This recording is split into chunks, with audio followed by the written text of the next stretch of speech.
Sindh high court medical universities ऐं colleges में दाख़िला लाइ MD कैट जी वरितल टेस्ट जो पेपर लीक थियण जे बुनियाद ते नतीजा कलअदम करार ॾेई छॾिया।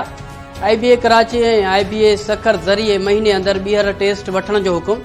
अदालत FI खे पेपर लीक थियण वारे मामले जी जांच में महीने अंदरि मुकमल करण जो हुकुम ॾेई छॾियो। लिखत में जारी थियल फ़ैसिले में चयो वियो आहे त पेपर लीक थियण बाबति डॉक्टर शीरीन नारेजे जी सरबराही में जोड़ियल इंक्वायरी टीम जी रिपोर्ट में बेज़ाब्तिगिन जी तस्दीक ऐं उम्मीदवारनि खां ॿीहर टेस्ट वठण जी सिफारिश कई वई। FIA साइबर क्राइम पिणु MD कैट टेस्ट जो पेपर लीक थियण जी तस्दीक कई। तंहिं करे ॿीहर टेस्ट वठण खां सवाइ ॿियो को बि रस्तो नाहे। ॿीहर टेस्ट जा इंतज़ाम सिंध सरकार कंदी ऐं टेस्ट शफ़ाफ़ बणाइण लाइ IBA जी ज़िम्मेवारी हूंदी। अॻुवाट फीस ॾींदड़ शागिर्दनि खां ॿीहर फीस न वठण जी बि हिदायत।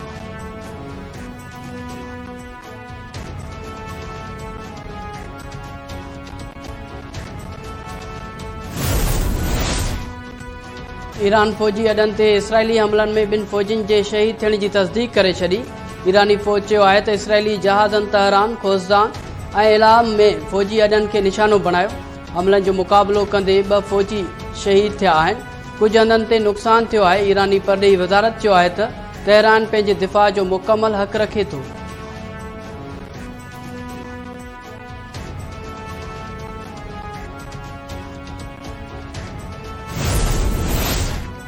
इसराइल ईरान जे जवाब ते वधीक हमला करण जी धमकी ॾेई छॾी। अमेरिका जो बि तहरान खे संगीन नतीजा भोगण जो चिता। इसराइली फ़ौज चयो आहे त ईरान इसराइल ते कयल हमलनि जी क़ीमत अदा कई आहे। ॿीहर हमला कया विया त जवाब ख़तरनाक हूंदो। अमेरिका चयो आहे त ईरान इसराइल खे जवाब ॾियण जो फ़ैसिलो कयो त नतीजा संगीन हूंदा।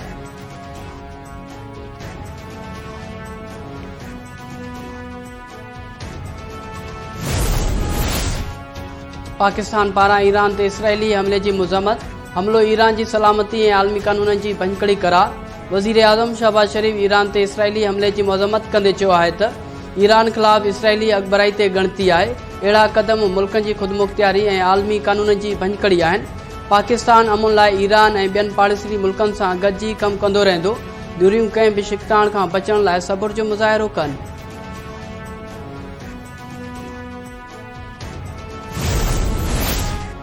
सऊदी अरब ऐं गॾियल अरब इमारातनि पारां ईरान ते इसराइली हमले जी मज़म्मत। सऊदी अरब हमलो ईरान जी ख़ुदमुख़्तियारी ऐं आलमी क़ानूननि जी भञकड़ी करार ॾिनो। सऊदी अरब चयो आहे त आलमी बिरादरी शिकताण घटाइण लाइ किते में जारी तकरार हल कराए। गॾियल अरब इमारात चयो आहे त ॿई मुल्क वधीक शिकताण खां पासो करे सब्र जो मुज़ाहिरो कनि।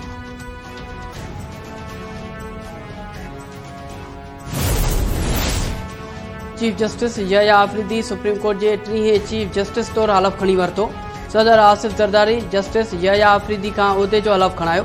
तक़रीब में वज़ीर आज़म शहबाज शरीफ़, हथियारबंद फ़ौजनि जा सरबराह, सेनेट चेयरमैन, स्पीकर अयाज सादिक, पंजाब जी वज़ीर आला मरियम नवाज़, बलोचिस्तान जो वॾो वज़ीर सरफराज़ बुगटी, KP जो वॾो वज़ीर अली अमीन गंडापुर, फैसल करीम कंडी, वफ़ाक़ी वज़ीर सुप्रीम कोर्ट ऐं हाई कोर्ट्स जे जजिस, अॻवाननि, चीफ जस्टिस ऐं ॿियनि शिरकत कई।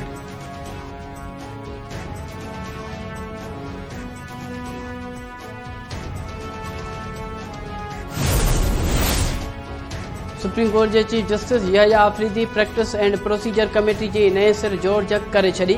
जस्टिस मंसूर अली शाह ऐं जस्टिस मुनीब अख्तर जजिस कमेटी जा मेंबर थी विया। चीफ जस्टिस यहया आफरीदी जजिस कमेटी जो सरबराह हूंदो। नोटिफिकेशन जारी। सूमर ते सुप्रीम कोर्ट जो फुल कोर्ट इजलास थियण जो बि इम्कान।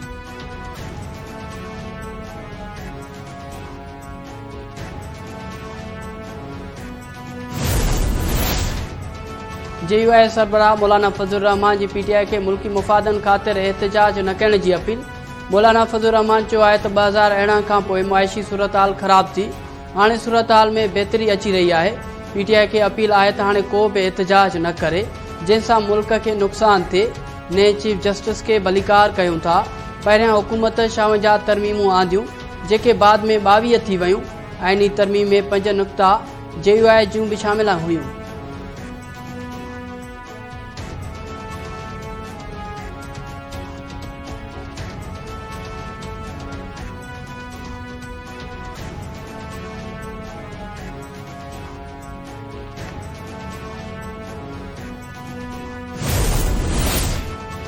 उत्तर वज़ीरिस्तान के मीरली वारे इलाके में पुलिस चेक पोस्ट से आपघाती हमलो, 4 पुलिस एहलकारन समेत 8 जना शहीद, 5 जना जख्मी। पुलिस मूजिब दहशतगर्द बारूद से भरियल रिक्शा चेक पोस्ट से टकराए छड़ियो, जंहिंजे नतीजे में चेक पोस्ट मुकम्मल तौर तबाह थी वई। सदर आसिफ जरदारी हमले की मज़म्मत और शहीद एहलकारन के बेटा पेश कंदे चयो आहे त पुलिस एहलकारन ते हमलो बुज़दिलाणो कदम आहे। दहशतगर्द नापाक मक़सदन में कामयाब नथा थी सघन। दहशतगर्दी के खात्मे लाइ हर मुमकिन कदम खया वेंदा।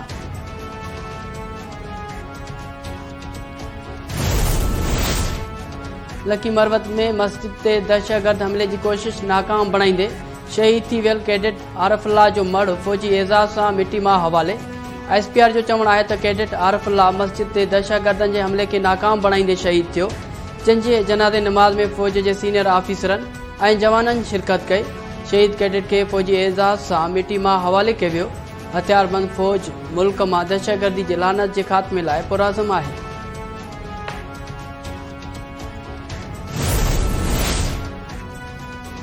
इस्लामाबाद में कैदिन की वैन ते हमले वारे मामले जो केस दाखिल। कैदी वैन ते हमले वारे केस दहशतगर्दी एक्ट तहत दाखिल किया वियो। FIR के मतन में चयो वियो आहे त संगजानी टोल प्लाजा वेझो जवाबदारन कैदी वैन ते फायरिंग कई। 82 कैदिन के अदालत में पेशी बाद अटक मुंतकिल किया पियो वञे त हमलो थियो।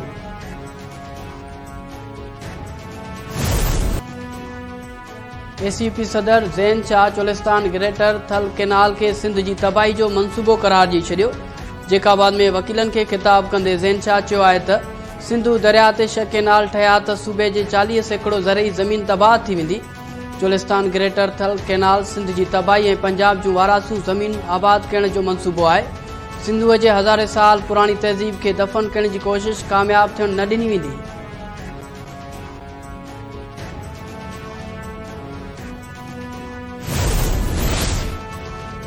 मटियारे में GS सिंध मुहाज़ के सॾ ते सिंधु मां कैनाल कढण खिलाफ़ मुज़ाहिरो ऐं धरणो।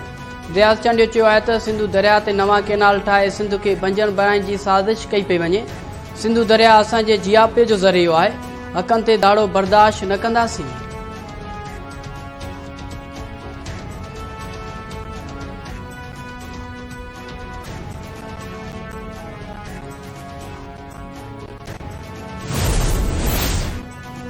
जामशोर वेझो कोटरी साइड थाने की हद में पुलिस चेक पोस्ट ते क्रेकर हमलो, जानी नुक़सान न थियो। बम डिस्पोजल स्क्वाड धमाके वारे हंध पहुंची जायज़ो वरतो। पुलिस चयो आहे त मोटरसाइकिल ते सवार नामालूम जवाबदारन पुलिस चेक पोस्ट ते क्रेकर उछलाए फरार थी विया। वधीक जांच कई पई वञे।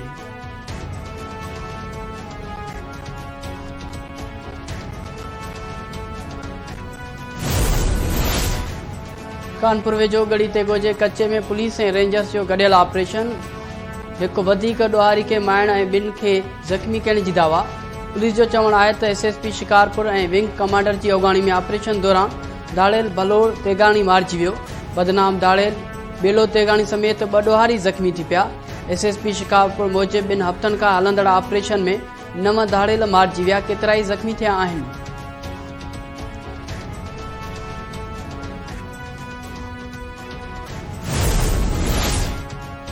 सखर पुलिस पारां खडड़ी थाने की हद मां 3 मुगियुनि के बाज़ियाब कराइण की दावा।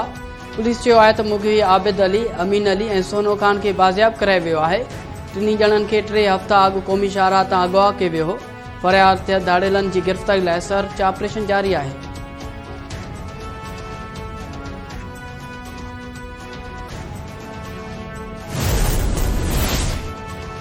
मलीरमा स्टील टाउन थाने के अगवा कयल सब इंस्पेक्टर के जवाबदार अब चौकी वट छे फरार थी विया। स्टील टाउन पुलिस जो चवण है तो वीको में सवार अणजातल मानू सादा कपड़ा पहरियल सब इंस्पेक्टर हबीबुल्ला शाहानी के तशद्दुद जो निशानो बनाए अगवा करे विया हुआ।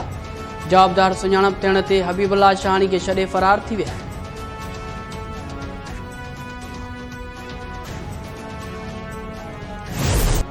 नौशरो फिरोज में ज़ाल मुर्स जो एक ॿिए खिलाफ़ एहतजाज, तशद्दुद जा इल्ज़ाम। मिस्री बेट ज़ाल के तशद्दुद जो दास्तान ॿुधाईंदे रोई वेठो। प्रेस क्लब पहुची हिन दायो त मेडिकल सेंटर ते ड्यूटी कंदड़ ज़ाल अमीना तशद्दुद करे थी, घर जा कपड़ा भी मुखां दोहराए थी। शिकायत बावजूद पुलिस दाद रसी नथी करे। इल्ज़ाम हेठ आयल अमीना भी मुर्स खिलाफ़ प्रेस क्लब पहुची वही। संदसि चवण हो त पेट गुज़र लाइ मेडिकल सेंटर ते पूरियो करियां थी। मुर्स शराब पी तशद्दुद करे थो, उल्टो इल्ज़ाम भी मूं ते पियो हणे।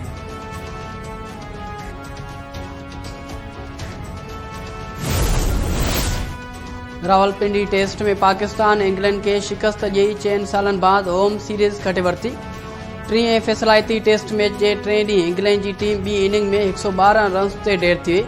पाकिस्तान 36 रन्स जो आसान हदफ़ 1 विकेट जे नुक़सान ते पूरो कयो।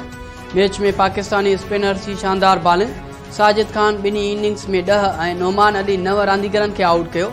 Saud Shakeel man of the match करार। सीरीज़ में 19 विकेट्स वठंदड़ Sajid Khan man of the series करार। न्यूज़ीलैंड ॿी टेस्ट मैच में कामयाबी माणे भारत के होम ग्राउंड ते शिकस्त ॾेई छॾी। पोनी टेस्ट में केवी टीम पारां ॾिनल 358 रन्स जो हदफ़ जे जवाब में भारतीय टीम 245 रन्स ते ढेर थी वई। केवी टीम पारां मचल सेंटर जे शानदार बॉलिंग मैच में मजमूई तौर 12 रांदीगरनि खे आउट कयो वियो।